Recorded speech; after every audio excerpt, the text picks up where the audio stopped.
Hey, how's it going, Richie? Bullet Broadheads. How is everybody doing? Bullet Broadheads, boys and girls. Okay, New Jersey. Our state troopers carried the SIG for a long time, for years and years. Actually, that's the 228s was years and years ago. They used to carry those, and they were pretty available in New Jersey. Now, first, let me just state that this is a video to knock SIG at all. It's not my intention in this video. Just something that's happening in New Jersey. And I think it's relevant in the gun community. Right now, New Jersey's suing SIG for $2.5 million. For starting around 2014, they were using the 229, I want to say Legion or the Legacy. Anyway, they were using one of those, 229. And when they first did the initial testing about buying these guns, there was no problems. When they got the shipment in, the state police were getting multiple problems. And I noticed for a fact, being an instructor, shooting a lot and knowing some state troopers. In fact, some of the classes I took in the past were taught by state troopers at certain schools I went to. And the 229 were having issue, failure to eject, really. And every time the police academy were doing some type of class or some type of tactical training, they were having issues. And this went on for a couple of years. Actually, SIG acknowledged there's a problem. First, they blamed it on the extractors, and then they blamed it on a bad mold, particular mold that came out of the factory, and then the barrels. And it was state police got new guns in, the replacement parts, and they were still having the problems. And finally, what the state police said is, we cannot have a gun where once we fire, we cannot use it again. And they stopped, and they're switching to the GLOCK 17. So I don't blame them. Again, this isn't a video to knock SIG. Any gun company can have problems or some type of batch that goes out bad, but it's how they take care of it is what really matters. And the state police kind of got fed up with it, and they're suing SIG for $2.5 million in holsters and firearms. So that's what's going on in New Jersey with SIG right now. The state police are switching to the GLOCK. Why am I such a GLOCK guy? I wasn't for, I used to shoot, my first GLOCK was like, I can't remember how many years ago. And what I loved about it is the simplicity of it. It's so easy to work on.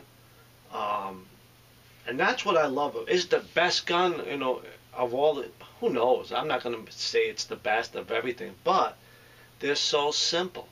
Simple to maintain, simple to work. I wish GLOCK would, really, I think they're starting to do it now, step up their game with, making different types of models with no finger grooves, front serrations, and now they have the MOS. They're starting to do that. I said that in the video about, I don't know, 6-8 months ago, before the 43 came out, actually. Maybe it was longer. My timing's off, guys and girls. Over a year ago, maybe, about SIG and their marketing. They got to step up because everybody's catching up or is surpassing them. Now, what I mean is the single stack. I think they took a long time to get that out. The shield was a hit. I think they just really kept the design. The Gen 4s wasn't, to me, that much of a big change. They put the new recoil springs and stuff like that. Was it supposed to be a little smoother gun?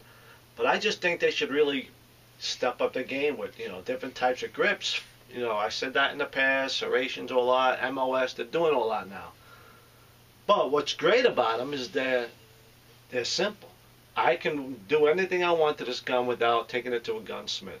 And I think police academies like that too. Now really what it comes down to with, what guns does this police use, it all comes down to the mighty dollar. That's the most important factor, how much. And I haven't seen a Duncan in the video in a while. Let me take a zip here.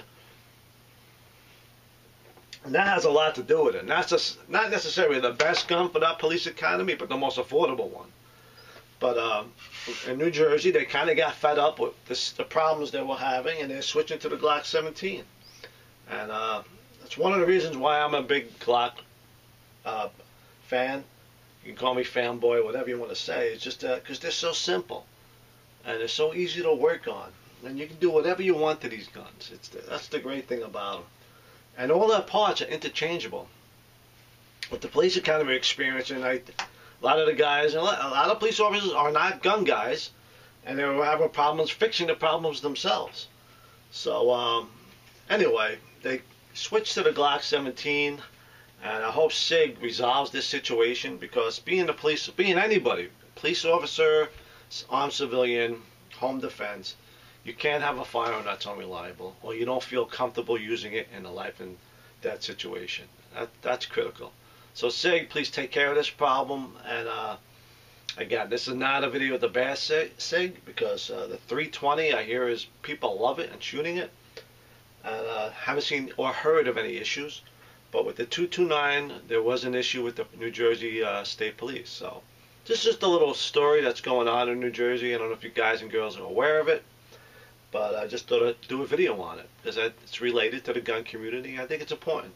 Let's see how Sig handles this. So that's it. Richie Bullets Your Boyheads. Quick little video on what's going on in New Jersey and the state police. There has been several articles about this.